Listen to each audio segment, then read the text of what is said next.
ஓம் சாந்தி. Murali date 14/12/2023. காலை Murali pop தாதா மதுபன்.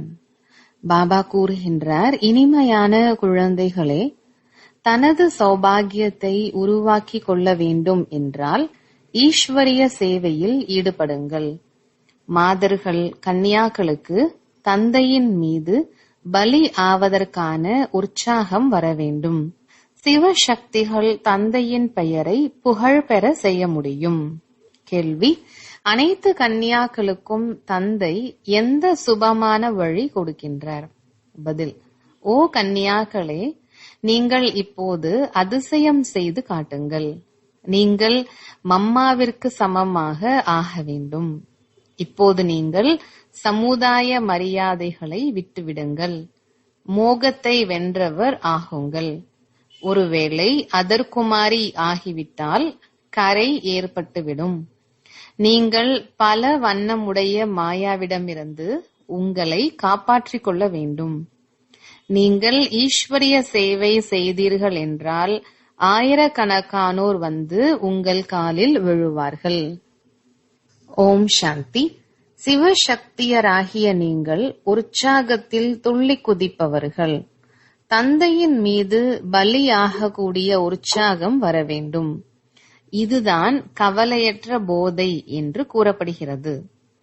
தந்தை யார் யார் அமர்ந்திருக்கிறார்கள் என்று முன்னால் இருப்பவர்களை பார்க்க வேண்டியுள்ளது. உண்மையில் வகுப்பறையில் ஆசிரியர் அனைவரையும் பார்க்கும்படியாக ஆசனங்கள் அமைக்கப்பட்டிருக்க வேண்டும். இது சத்சங்கத்தை போலாகிவிடுகிறது. ஆனால் நாடகத்தில் இப்படி விதிக்கப்பட்டுள்ளது. என்ன செய்வது? வகுப்பறையில் வரிசை கிரமமாக அமர வைக்க முடிவதில்லை. குழந்தைகள் முகத்தை பார்ப்பதற்கு விருப்பம் கொண்டவராக இருக்கின்றனர் அல்லவா? அதுபோல தந்தையும் கூட விருப்பம் கொண்டவராக இருக்கிறார். குழந்தைகள் இல்லாமல் வீட்டில் இருள் சூழ்ந்துள்ளது என்று புரிந்து கொள்கின்றனர். குழந்தைகளாகிய நீங்கள் பிரகாசத்தை ஏற்படுத்துபவர்கள். பாரதத்தில் மட்டுமல்ல, முழு உலகத்திலும் பிரகாசத்தை ஏற்படுத்துபவர்கள் நீங்கள். பாடல்: மாதா ஓ மாதா, நீங்கள் அனைவரின் பாக்கியத்தை வழங்கும் வள்ளல். ஓம் சாந்தி. இந்த பாடல்கள் கூட உங்களுடைய சாஸ்திரம். அனைத்து சாஸ்திரங்களிலும் உயர்வானது கீதையாகும். மற்ற அனைத்து சாஸ்திரங்களாகிய மகாபாரதம், ராமாயணம், சிவபுராணம், வேதங்கள், உபநிடதங்கள் முதலானவை இதிலிருந்துதான் வெளிப்பட்டன. ஆச்சரியமாக உள்ளது அல்லவா? நாடகத்தினுடைய இசைத்தட்டின் பாடலை போடுகிறார்கள். சாஸ்திரங்கள் எதுவும் இவர்களிடம் இல்லை என்று மனிதர்கள் கூறுகின்றனர். இந்த இசை தட்டுகளிலிருந்து வரும் பாடல்களில் வெளிப்படக்கூடிய அர்த்தங்கள் கிரந்தங்கள் முதலானவற்றின் சாரத்தை வெளிப்படுத்துகின்றன. பாடல் இசைக்கப்படுகிறது அந்த நேரத்தில். இது மம்மாவின் மகிமை. மாதர்கள் நிறைய பேர் உள்ளனர், ஆனால் முக்கியமானவர் மம்மா. இந்த ஜெகதம்பா தான் சொர்க்கத்தின் வாசலை திறக்கின்றார். பிறகு முதலில் அவர்தான் உலகத்தின் எஜமானர் ஆகிறார் எனும் போது கண்டிப்பாக குழந்தைகளாகிய நீங்களும் தாயுடன் இருக்கிறீர்கள். நீங்களே தாயும் தந்தையும் என்ற புகழ் பாடல் அவருடையதுதான். ஷிவ் பாபா தான் தாய் தந்தை என்று கூறப்படுகின்றார். பாரதத்தில் ஜெகதம்பாவும் இருக்கிறார் மற்றும் ஜெகத் பிதாவும் இருக்கிறார். ஆனால் பிரம்மாவிற்கு இவ்வளவு பெயர் மற்றும் கோவில்கள் முதலானவை இல்லை. அஜ்மீரில் மட்டும் பிரம்மாவின் கோவில் பெயர் பெற்றதாக உள்ளது. அங்கே பிராமணர்களும் இருக்கின்றனர். பிராமணர்கள் இரு விதமானவர்களாக இருக்கின்றனர்: சாரசித்தி மற்றும் புஷ்கரணி. புஷ்கரில் குளங்கரை வசிப்பவர்கள் புஷ்கரணி என்று கூறப்படுகின்றனர். ஆனால் அந்த பிராமணர்களுக்கு இது தெரியாது. நாங்கள் பிரம்மா முக்கு வம்சாவளியினர் என்று கூறுவார்கள். ஜெகதம்பாவின் கோவில் மிகவும் புகழ் வாய்ந்தது. பிரம்மாவை அவ்வளவாக தெரியாது. யாருக்காவது அதிக செல்வம் கிடைத்தது என்றால் சாது சந்நியாசிகளின் கிருபை என்று புரிந்து கொள்கின்றனர். ஈஸ்வரனின் கருணை என்று புரிந்து கொள்வதில்லை. என்னை தவிர வேறு யாரும் கருணை காட்ட முடியாது என்று பாபா கூறுகின்றார். நாம் சந்நியாசிகளின் மகிமையை கூட செய்கின்றோம். ஒருவேளை இந்த சந்நியாசிகள் தூய்மையாக இல்லாவிட்டால் பாரதம் எரிந்து போய்விருக்கும். ஆனால் சத்கதி வழங்கும் வள்ளல் ஒரு தந்தைதான் ஆவார். மனிதர்களுக்கு சத்கதி கொடுக்க முடியாது. நீங்கள் அனைவரும் சோகவனத்தின் சீதைகள் என்று பாபா புரிய வைத்துள்ளார். துக்கத்தில் சோகமாகி விடுகிறார்கள் அல்லவா? நோய் முதலானவை ஏற்பட்டது என்றால் துக்கம் ஏற்படாதா என்ன? நோய் வந்தது என்றால் எப்போது குணமாகும் என்ற சிந்தனை கண்டிப்பாக ஏற்படும். நோய்வாய்ப்பட்டே இருக்கலாம் என்று கூறுவதில்லை, நலமாகட்டும் என்றே முயற்சி செய்கின்றனர். இல்லையென்றால் மருந்து முதலானவைகளை ஏன் எடுத்துக் கொள்கின்றனர்? நான் குழந்தைகளாகிய உங்களை இந்த துக்கங்கள், நோய்கள் முதலானவைகளிலிருந்து விடுவித்து பரிசை கொடுக்கிறேன் என்று இப்போது தந்தை கூறுகின்றார். மாயையாகிய ராவணன் உங்களுக்கு துக்கத்தை கொடுத்தான். சிருஷ்டியை படைப்பவர் என்று என்னை கூறுகின்றனர். பகவான் துக்கத்தை கொடுப்பதற்காக சிருஷ்டியை படைத்தாரா என்று அனைவரும் கூறுகின்றனர். சொர்க்கத்தில் யாரும் இப்படி சொல்ல மாட்டார்கள். இங்கே துக்கம் உள்ளதால் மனிதர்கள் இப்படி கூறுகிறார்கள். பகவானுக்கு துக்கம் நிறைந்த உலகத்தை படைக்க வேண்டிய அவசியம்தான் என்ன வந்தது? அவருக்கு வேறு வேலையே இல்லையா?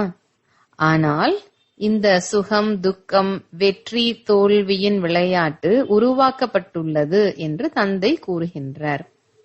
ராமன் மற்றும் ராவணனின் விளையாட்டு பாரதத்தில்தான் உள்ளது. ராவணனால் பாரதத்திற்கு தோல்வி ஏற்படுகிறது. பிறகு ராவணன் மீது வெற்றி பெற்று ராமனுடையவராக ஆகின்றனர். சிவபாபா ராமன் என்று கூறப்படுகின்றார். புரிய வைப்பதற்காக ராமனின் பெயர் மற்றும் சிவனின் பெயரும் கூட எடுக்க வேண்டியுள்ளது.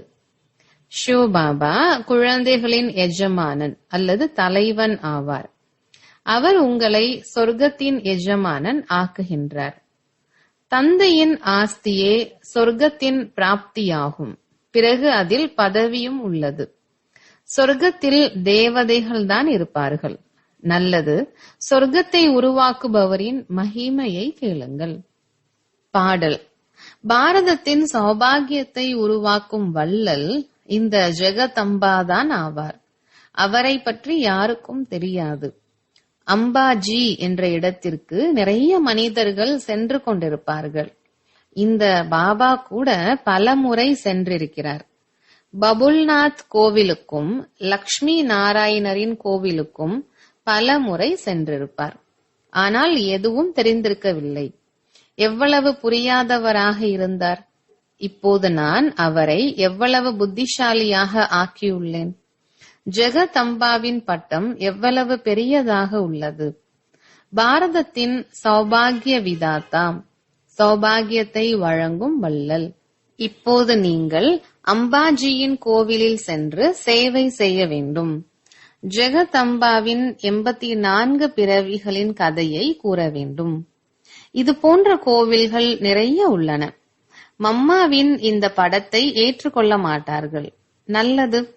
அந்த அம்பாவின் மூர்த்தியை வைத்தே புரிய வையுங்கள் மற்றும் இந்த பாடலையும் எடுத்து செல்லுங்கள்.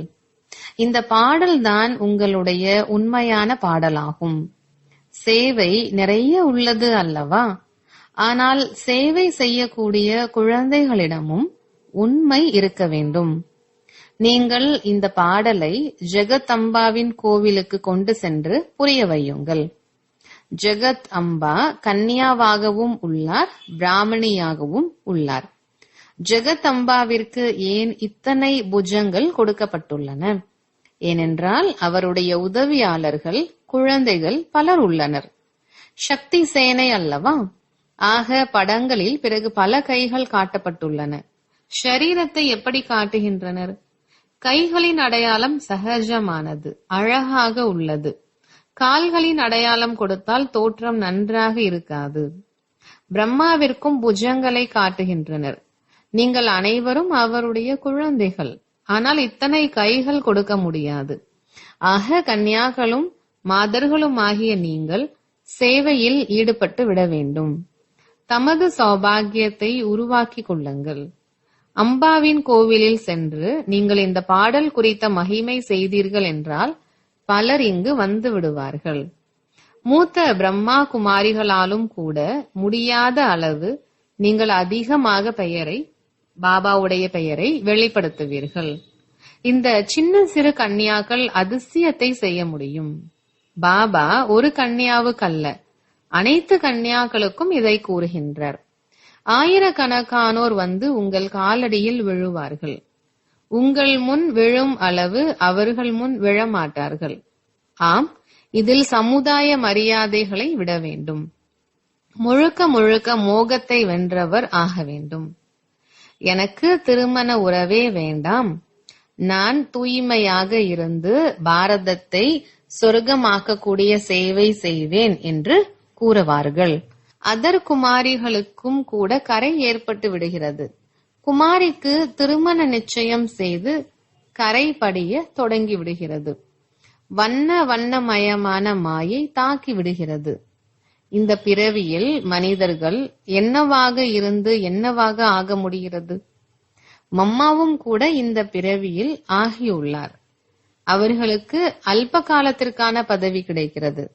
மம்மாவிற்கோ 21 பிறவிகளுக்கு பதவி கிடைக்கிறது. நீங்கள் நரனிலிருந்து நாராயணர், நாரியிலிருந்து லக்ஷ்மி ஆகி கொண்டிருக்கிறீர்கள். முழுமையாக தேர்ச்சி பெற்று விட்டீர்கள் என்றால் பிறகு தெய்வீக பிறவி கிடைக்கும். அவர்களுக்கு அற்ப காலத்திற்கான சுகம்தான் இருக்கிறது. அதிலும் கூட எவ்வளவு கவலை இருக்கிறது. நாம் குப்தமாக இருக்கிறோம். நாம் வெளிப்புறத்தில் எந்த பகட்டும் காட்டக்கூடாது. அவர்கள் பகட்டை காட்டுகின்றனர். இந்த ராஜ்யம் கானல் நீர் போன்றது. சாஸ்திரங்களிலும் கூட உள்ளது. குருடனின் மகன் குருடன் என்று திரௌபதி துரியோதனை பார்த்து கூறினார். ராஜ்யம் என்று நினைத்து கொண்டிருக்கக்கூடிய இது இப்போது அழிந்து விட்டது போலாகும். இரத்த ஆறு ஓட போகிறது. பாகிஸ்தான் பிரிவினையின் போது வீடுகள் தோறும் எவ்வளவு அடிதடிகளை நடத்தி கொண்டிருந்தார்கள். இன்னும் கூட நடந்து சுற்றியபடி இருக்கும் போது சாலைகளில் அடித்தடிகள் ஏற்படும். எவ்வளவு இரத்த வெள்ளம் ஓடுகிறது. இதை சொர்க்கம் என்று சொல்வார்களா என்ன? இதுதான் புதிய பாரதம், புது டெல்லியாம். புதிய பாரதம் தேவதைகள் வாழும் இடமாக பரிஸ்தானமாக இருந்தது. இப்போது விகாரங்களின் பிரவேசம் ஆகியுள்ளது. பெரிய எதிரிகளாக உள்ளன.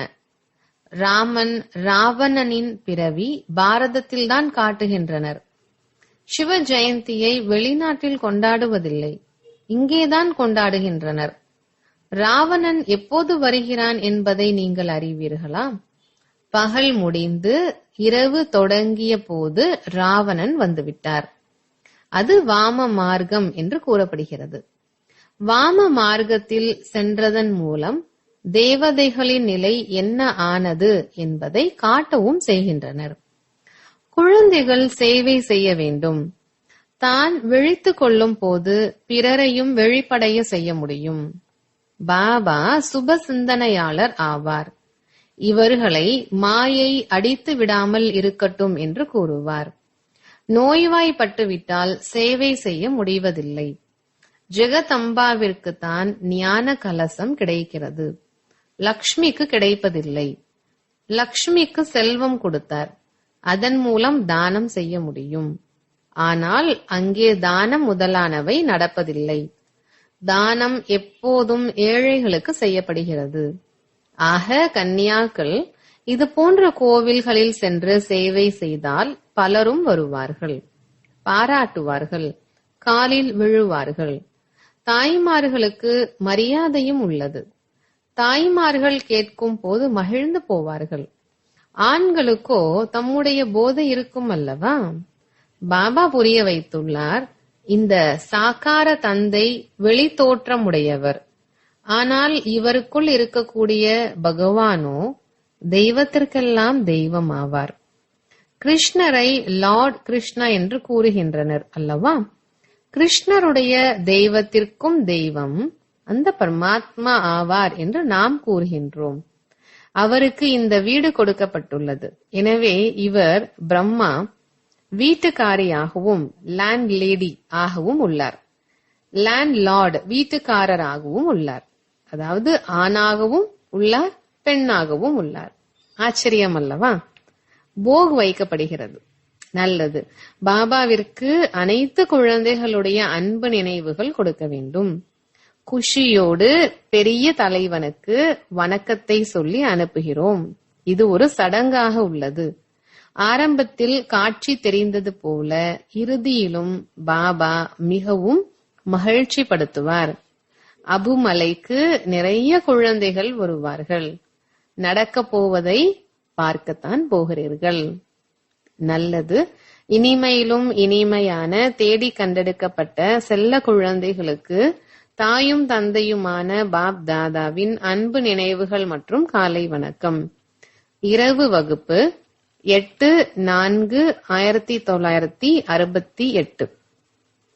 இந்த ஈஸ்வரிய மிஷன் நடந்து கொண்டிருக்கிறது. யார் நம்முடைய தேவி தேவதா தர்மத்தை சேர்ந்தவர்களோ அவர்களே வருவார்கள். எப்படி அவர்களுடைய மிஷன் கிறிஸ்துவர்களாக மாற்றுவதற்காக உள்ளதோ அது போன்றது. யார் கிறிஸ்துவர்களாக ஆகின்றனரோ அவர்களுக்கு கிறிஸ்துவ மிஷனின் ராஜ்யத்தில் சுகம் கிடைக்கிறது, நல்ல ஊதியம் கிடைக்கிறது. ஆகையால் கிறிஸ்துவர்கள் அதிகரித்து விட்டனர். பாரதவாசிகள் இவ்வளவு ஊதியம் முதலானவைகளை கொடுக்க முடியாது. இங்கே ஊழல் அதிகமாக உள்ளது.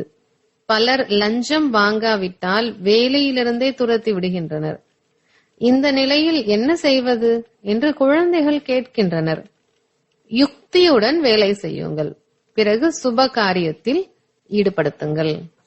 தூய்மையற்ற எங்களை வந்து தூய்மையானவராக ஆக்குங்கள், விடுவியுங்கள், வீட்டிற்கு அழைத்து செல்லுங்கள் என்று இங்கே அனைவரும் தந்தையை கூப்பிடுகின்றனர்.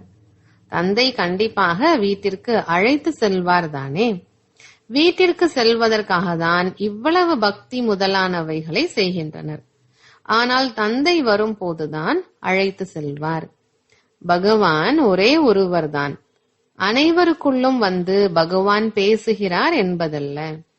அவருடைய வருகையே சங்கம யுகத்தில்தான். இப்போது நீங்கள் அப்படி இப்படியான விஷயங்களை ஏற்றுக்கொள்வதில்லை.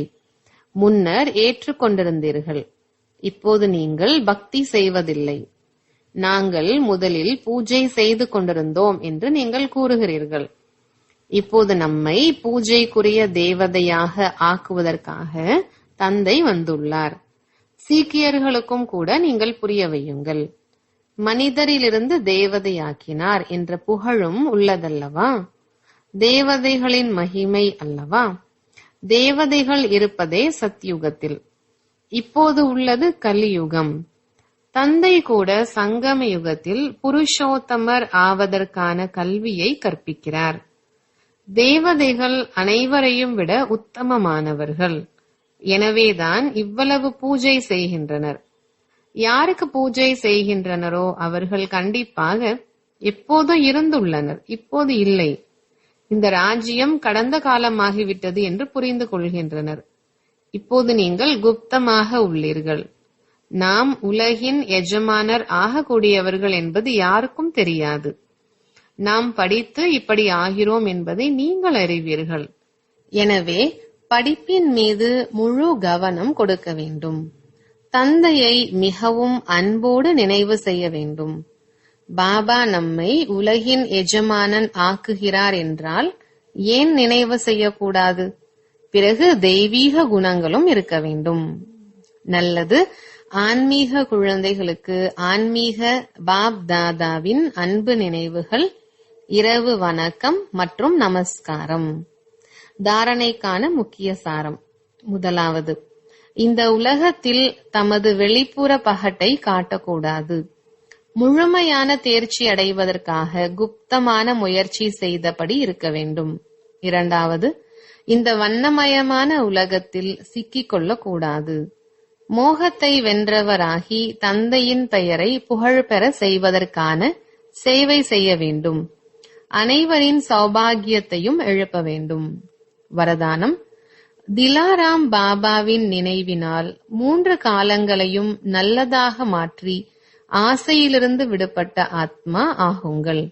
விளக்கம்: எந்த குழந்தைகளின் உள்ளத்தில் ஒரு திலாராம் தந்தையின் நினைவு இருக்கிறதோ அவர்கள் எப்போதும் ஆஹா ஆஹா என்ற பாடலை பாடிக்கொண்டே இருப்பார்கள். அவர்களின் மனதிலும் கனவிலும் கூட ஐயோ என்ற சப்தம் வராது. ஏனென்றால் எது நடந்து முடிந்ததோ அதுவும் ஆஹா, எது நடக்கிறதோ அதுவும் ஆஹா, இனிமேல் எது நடக்குமோ அதுக்கும் ஆஹா என்றே இருக்கும். இவ்வாறு 3 காலங்களும் ஆஹா என்றே இருக்கும். அதாவது மிகவும் நல்லதாகவே இருக்கும். எங்கே அனைத்தும் நல்லதாக இருக்கிறதோ அங்கு ஆசை உருவாக முடியாது. ஏனென்றால் எல்லா பிராப்திகளும் நிறைந்த நிலையில் அனைத்தும் நல்லதாகவே இருக்கும். அனைத்து பிராப்திகளும் நிறைந்த நிலையே ஆசையிலிருந்து விடுபட்ட நிலையாகும். ஸ்லோகன்: ஆவேசம் மற்றும் அதிகாரம் போன்ற சம்ஸ்காரம் வெளிப்படாத அளவிற்கு சம்ஸ்காரத்தை குளிர்ச்சியாக வைத்துக் கொள்ளுங்கள். நல்லது. ஓம் சாந்தி.